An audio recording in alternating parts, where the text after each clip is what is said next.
Group 1 and group 2 aspirants Andhra Pradesh, తెలంగాణలో job calendar లేదా notifications ఎప్పుడొస్తాయి? Exams ఎప్పుడు జరగచ్చు? ప్రిపరేషన్ ఎప్పటి నుంచి స్టార్ట్ చేయాలి? ఎలా చేయాలి? అనే విషయాలు ఆలోచిస్తున్నారు. ఫస్ట్‌లీ ఆంధ్ర తీసుకున్నట్టయితే మనం ఆంధ్రప్రదేశ్‌లో డిసెంబర్ 31 కల్లా ఆల్రెడీ డిఫరెంట్ డిపార్ట్మెంట్స్ వేకెన్సీ ఎన్నున్నాయి అనేది ఒక ఐడియా ఇవ్వడం జరిగింది. నిధి పోర్టల్ చూసుకున్నా కూడా ఒక ఐడియా వస్తుంది మనకి. అయితే ప్రతి డిపార్ట్మెంట్ కూడా ఆ డిపార్ట్మెంట్‌లో రిజిగ్నేషన్స్ గానీ, రిటైర్మెంట్స్ గానీ, ప్రమోషన్స్, డెప్యుటేషన్స్ ఇవన్నీ కన్సిడర్ చేసి వేకెన్సీ ఇవ్వడం జరిగింది. అయితే నెక్స్ట్ ఇప్పుడు జీఏడీ జనరల్ అడ్మినిస్ట్రేషన్ డిపార్ట్మెంట్ అనేది వీటిని రివ్యూ చేస్తుంది. కోర్ట్ డెసిషన్స్ మీద, డైరెక్షన్స్ మీద, అలాగే క్యాడర్ రివ్యూ చేస్తూ కూడా డెసిషన్ ఇంకా పెండింగ్‌లో ఉంది. ఆ డెసిషన్ తీసుకున్న తర్వాత అంటే నా దగ్గర ఉన్న ఇన్ఫర్మేషన్ ప్రకారంగా చెప్తున్నాను. దీనికి పక్కాగా ఆధారం చూపించడం కష్టం గానీ, జీఏడీ పర్మిషన్ ఇచ్చిన తర్వాత నెక్స్ట్ ఫైనాన్స్ డిపార్ట్మెంట్ మీకు తెలిసే ఉంటుంది. ఆంధ్రప్రదేశ్‌లో ప్రెజెంట్ ఫైనాన్షియల్ సిట్యుయేషన్ ఎలా ఉందో తెలుసు కాబట్టి ఎఫ్ఆర్‌బిఎం పాలిసీని మైండ్‌లో పెట్టుకొని, అలాగే ప్రెజెంట్ ఫినాన్షియల్ స్ట్రెస్‌ని దృష్టిలో పెట్టుకొని, బర్డెన్‌ని దృష్టిలో పెట్టుకొని డెసిషన్ తీసుకోవడం జరుగుతుంది. ఫైనాన్స్ డిపార్ట్మెంట్ తర్వాత నెక్స్ట్ అప్పుడు కౌన్సిల్ ఆఫ్ మినిస్టర్స్ దాన్ని ఓకే చేసిన తర్వాత అంటే పొలిటికల్ ఫ్యాక్టర్స్ ఉంటాయి ఖచ్చితంగా. నేను చెప్పిన విధంగా అడ్మినిస్ట్రేషన్ ఫ్యాక్టర్స్ ఉంటాయి. అలాగే legal factors, court pending decisions ఉంటాయి. అలాగే పొలిటికల్ ఫ్యాక్టర్స్, కౌన్సిల్ ఓకే చేయాల్సి ఉంటుంది. ఇవన్నీ అయిన తర్వాత అప్పుడు ఫైనల్‌గా ఏఏపీఎస్ అనేది ఇట్ విల్ రిలీజ్ నోటిఫికేషన్. కాబట్టి టైం పడుతుంది. సో నా ఉద్దేశంలో మార్చ్‌లో రావచ్చు అని అనుకుంటున్నాను. అంటే ఇవన్నీ ఫ్యాక్టర్స్ కన్సిడర్ చేసి. అలాగే మీడియాలో అంతకుముందు కూడా ఆంధ్రప్రదేశ్‌లో 99,000 ఆల్మోస్ట్ 1,00,000 జాబ్స్ ఉన్నాయి అని చెప్పి కొన్ని మీడియా రిపోర్ట్స్ వచ్చాయి. కానీ ఆ మీడియా రిపోర్ట్స్ అనేవి కంప్లీట్‌గా నమ్మడం కరెక్ట్ కాదు. ఎందుకంటే కొంతవరకు వాళ్ళు వేకెన్సీస్ గురించి మాట్లాడి ఉండొచ్చు గానీ, ఈ వేకెన్సీస్ అన్నిటిని కూడా డైరెక్ట్ రిక్రూట్‌మెంట్ ద్వారా ఫిల్ చేయకపోవచ్చు. ప్రమోషన్స్ ఉంటాయి, ఇయర్ ఎన్ని ఫిల్ చేయాలి, ఇవన్నీ ఆలోచించాల్సిన అవసరం ఉంటుంది. మీరు తీసుకున్నట్టయితే డిఎస్సి రీసెంట్ నోటిఫికేషన్‌లో కూడా మోర్ దాన్ 16,000 పోస్ట్ ఇవ్వడం జరిగింది. అవన్నీ అపాయింట్మెంట్స్ కూడా ఆల్రెడీ ఫినిష్ అయిపోయాయి. సో నెక్స్ట్ ఇప్పుడు ఫస్ట్ డిఎస్సి నోటిఫికేషన్‌తో స్టార్ట్ అవ్వచ్చు. నా ఉద్దేశంలో ఫిబ్రవరిలో అది వస్తుంది నోటిఫికేషన్. ఈసారి రఫ్‌గా ఒక 3,000 పోస్ట్ ఉండొచ్చు. ఎగ్జామ్ కూడా వెంటనే పెడతారు. మార్చ్ ఎండింగ్‌లో ఎగ్జామ్ పెట్టే అవకాశం ఉంటుంది. అలాగే next group 1 and group 2 notification వస్తుంది మార్చ్ కల్లా. అయితే గ్రూప్ 1లో ఖచ్చితంగా 100 నుంచి 150 మధ్యలో పోస్ట్ ఉండొచ్చు. అందుకని ఎక్కువ ఉండే అనుకోవడం కరెక్ట్ కాదు. ఎందుకంటే కంబైన్డ్ స్టేట్‌లో కూడా పోస్టులు ఏ రోజు 100 కన్నా ఎక్కువ జనరల్‌గా లేవు. సో 100 ఉండే అవకాశం ఉంటుంది గ్రూప్ 1 పోస్ట్.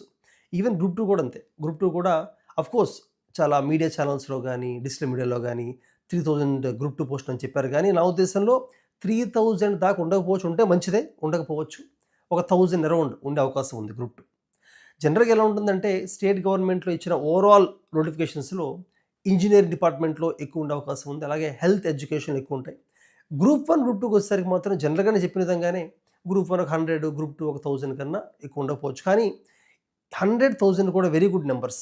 సో ప్రిపరేషన్‌ని ఖచ్చితంగా మనం నోటిఫికేషన్ వచ్చిన తర్వాత స్టార్ట్ చేయాలనుకుంటే టైం తక్కువ ఉంటుంది. ఎందుకంటే నోటిఫికేషన్ నుంచి ప్రిలిమ్స్ ఎగ్జామ్‌కి జనరల్‌గా ఒక 1 ½ మంత్, 2 మంత్స్ టైమే ఇస్తారు. తర్వాత మెయిన్స్ వెంటనే జరుగుతుంది.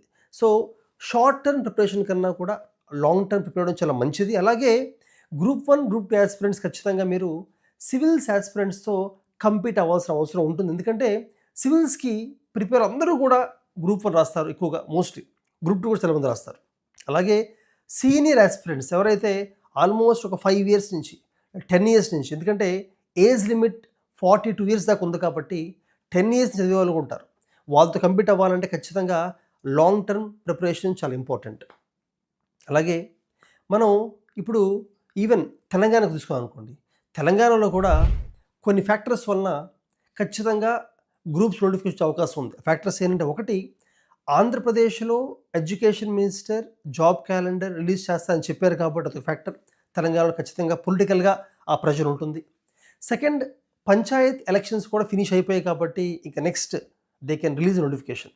మూడోది, తెలంగాణలో రీసెంట్‌గా వచ్చిన జాబ్ క్యాలెండర్‌ని అమలు చేయలేకపోయారు కాబట్టి ఆ ప్రెషర్ వలన కూడా ఈసారి ఖచ్చితంగా నోటిఫికేషన్ని వెంటనే వితిన్ 2 మంత్స్‌లో రిలీజ్ చేసే అవకాశం ఉంది. ఫోర్త్ ఫ్యాక్టర్ ఏంటంటే రీసెంట్‌గా ఫినిష్ అయిన గ్రూప్ 1 ఎగ్జామ్ కూడా పోస్టింగ్స్ అయిపోయాయి. నియామకాలు జరిగాయి. కాబట్టి ఈ ఫ్యాక్టర్స్‌ని కన్సిడర్ చేస్తే ఖచ్చితంగా నాకున్న ఇన్ఫర్మేషన్ ప్రకారంగా నెక్స్ట్ 2 to 2.5 మంత్స్‌లో గ్రూప్ 1 ఫస్ట్ వస్తుంది.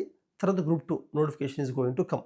అయితే కోర్ట్ కేస్ ఇంకా పెండింగ్ ఉండడం వల్ల ఇంకా చాలామంది కోర్ట్‌లో అపీల్స్ ఫైల్ చేస్తున్నారు కాబట్టి కొంత టైం పట్టొచ్చు. ఒక 2 మంత్స్ టైం పట్టొచ్చు. అదేవిధంగా ఈవెన్ తెలంగాణ స్టేట్‌లో కూడా డిఫరెంట్ డిపార్ట్మెంట్స్ వాటి యొక్క వేకెన్సీస్ లిస్ట్‌ని జీఏడీకి ఇచ్చే ప్రాసెస్‌లో ఉంది. ఆ ప్రాసెస్ జరుగుతుంది. ఆ ఇన్ఫర్మేషన్ మీద బేస్ అయ్యే నేను నెక్స్ట్ 2 to 3 మంత్స్‌లో తెలంగాణలో కూడా నోటిఫికేషన్ రాబోతుంది అని చెప్పగలుగుతున్నాను. అయితే నెంబర్ ఆఫ్ పోస్ట్స్ మాత్రం అంత ముందంతైతే ఉండవు. ఎందుకంటే లాస్ట్ టైం మీకు గ్రూప్ 1లో 570+ పోస్టులు ఉన్నాయి ఆల్మోస్ట్. అన్ని ఉండకపోవచ్చు. నా ఉద్దేశంలో ఒక 170 నుంచి 270 మధ్యలో ఉండొచ్చు. రఫ్‌గా 200 అనుకుందాం. ఈవెన్ గ్రూప్ 2 కూడా అంతే. గ్రూప్ 2 లాస్ట్ టైం తెలంగాణలో టీజీపీఎస్సీ మోర్ దాన్ 700 పోస్ట్స్ ఉన్నాయి. ఈసారి 400 to 500 మధ్యలో ఉండొచ్చని నేను అనుకుంటున్నాను. నా దగ్గరున్న ఇన్ఫర్మేషన్ ప్రకారంగా చెప్తున్నాను. ఎగ్జాక్ట్‌గా ఇన్నే అని నేను చెప్పలేను. అయితే మోస్ట్‌లీ స్టూడెంట్స్ నన్ను అడుగుతుంది ఏంటంటే ఫుల్ టైమ్ ప్రిపరేషన్ వెంటనే స్టార్ట్ చేయాలా అని. దీనికి నా ఆన్సర్ ఏంటంటే ఆల్రెడీ మీరు ఏదైనా జాబ్ చేస్తూ ఉంటే జాబ్ రిజైన్ చేసి ప్రిపరేషన్ స్టార్ట్ చేసే అవసరం అప్పుడే లేదు. నోటిఫికేషన్ దాకా వెయిట్ చేయొచ్చు. కానీ ఖచ్చితంగా రోజుకి ఒక 4 to 5 అవర్స్ చదవాల్సిన అవసరం ఉంది. ఎందుకంటే ఇందాక చెప్పిన విధంగానే సివిల్స్ యాస్పిరెంట్స్‌తో, సీనియర్ గ్రూప్స్ యాస్పిరెంట్స్‌తో కంపీట్ అవ్వాలంటే ప్రిపరేషన్ జరుగుతూనే ఉండాలి.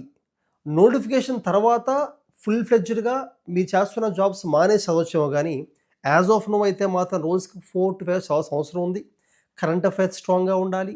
Basic concepts of polity, economy, Geography, history, environment, science, technology, society చదువుకుంటూ వెళ్ళాలి. ఎందుకంటే ఫిబ్రవరిలో స్టేట్ బడ్జెట్‌తో పాటు ఎకనామిక్ సర్వే వస్తుంది. ఎకనామిక్ సర్వే కానీ, బడ్జెట్ కానీ ఖచ్చితంగా ఆ టైంలో ప్రిపేర్ అవ్వాల్సిన అవసరం ఉంటుంది. నోటిఫికేషన్ తర్వాత ఇవన్నీ చేయడం కూడా టైం సరిపోదు. ఎందుకంటే జనరల్‌గా 2 మంత్స్ కన్నా ఎక్కువ గ్యాప్ ఉండదు నోటిఫికేషన్ నుంచి ప్రిలిమ్స్ ఎగ్జామ్‌కి. అందుకనే శరత్ చంద్ర ఐఏఎస్ అకాడమీలో కూడా విజయవాడలో, హైదరాబాద్‌లో ఆఫ్‌లైన్ క్లాసెస్, సేమ్ క్లాసెస్ ఆన్‌లైన్‌లో కూడా యాక్స్ ఉంటుంది. ఎవరైతే వేరే వేరే ప్లేస్‌లో జాబ్ చేసుకుంటున్నారో వాళ్ళు ఆన్‌లైన్‌లో కూడా మా క్లాస్ యాక్సెస్ చేయొచ్చు.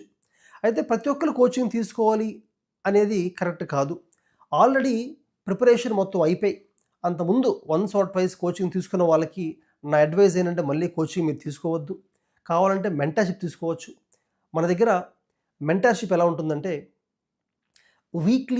Daily, weekly and monthly targets ఇవ్వడం జరుగుతుంది. ఆ టార్గెట్స్ ప్రకారంగా స్టూడెంట్స్ ఏ సోర్సెస్ చదవాలో కూడా మేము చెప్తాము. ఒక మెంటర్ మీతో ఆఫ్‌లైన్‌లో విజయవాడ, హైదరాబాద్ అయితే ఆఫ్‌లైన్‌లో లేదా ఆన్‌లైన్‌లో అయినా కూడా మెంటర్‌ని అలొకేట్ చేస్తాము.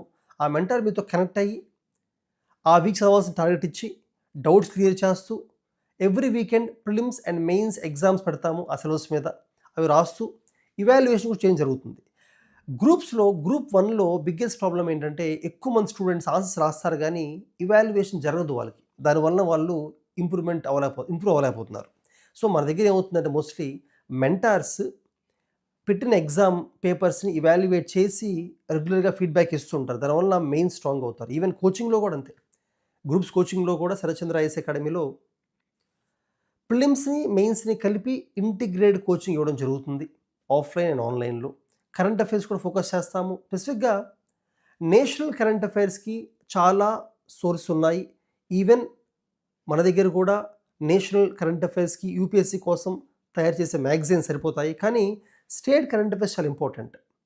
అట్ ప్రెజెంట్ అయితే ఏపీ అండ్ తెలంగాణలో తెలుగు మీడియంలో కరెంట్ అఫైర్స్ మంచి సోర్స్ ఉన్నాయి కానీ ఇంగ్లీష్లో మాత్రం ఓన్లీ మన అకాడమీ మాత్రమే, అంటే శరత్చంద్ర ఐఏఎస్ అకాడమీ మాత్రమే మంత్లీ ట్వైస్ అంటే ఎవ్రీ 2 వీక్స్‌కి కరెంట్ అఫైర్స్ రిలీజ్ చేస్తున్నాం. మ్యాగజైన్స్‌లో ఇంగ్లీష్ మీడియంలో రిలీజ్ చేస్తున్నాము. అంటే అథెంటిక్‌గా న్యూస్ పేపర్స్ నుంచి కలెక్ట్ చేసి గవర్నమెంట్ సోర్సెస్ నుంచి కలెక్ట్ చేయడం జరుగుతుంది. అంటే ఆటో ట్రాన్స్లేషన్ చేయట్లేదు ఇక్కడ.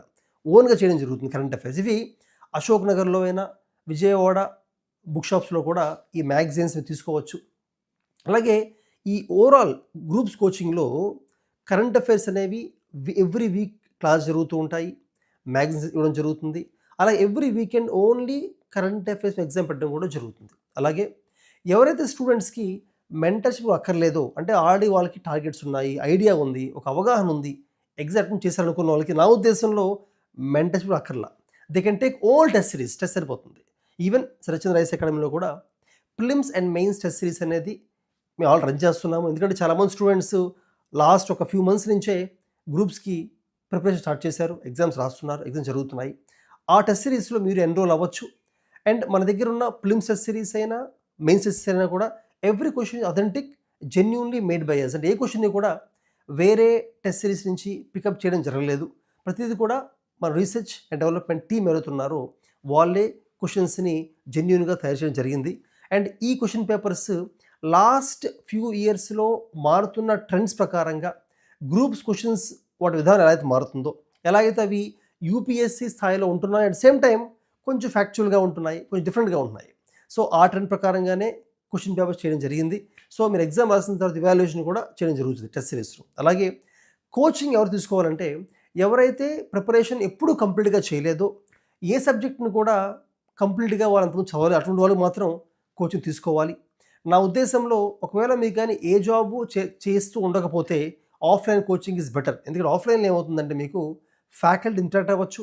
మన దగ్గర ఉన్న ఫ్యాకల్టీ కూడా ఎక్కువ మంది ఎవరంటే యూపీఎస్సీ ఇంటర్వ్యూకే కాకుండా గ్రూప్స్ కూడా ఇంటర్వ్యూకి వెళ్ళిన వాళ్ళు. ఎందుకంటే గ్రూప్స్ నాలెడ్జ్ ఉంటేనే ఓకే, సబ్జెక్ట్ అనేది పాలిటీ అయినా, లేకపోతే Indian economy, Indian geography, Indian history అనేవి ఖచ్చితంగా యూపీఎస్సీ లాగే ఉంటుంది, కానీ ఓరియంటేషన్ కొంచెం స్లైట్ డిఫరెంట్గా ఓరియంటేషన్ ఉంటుంది.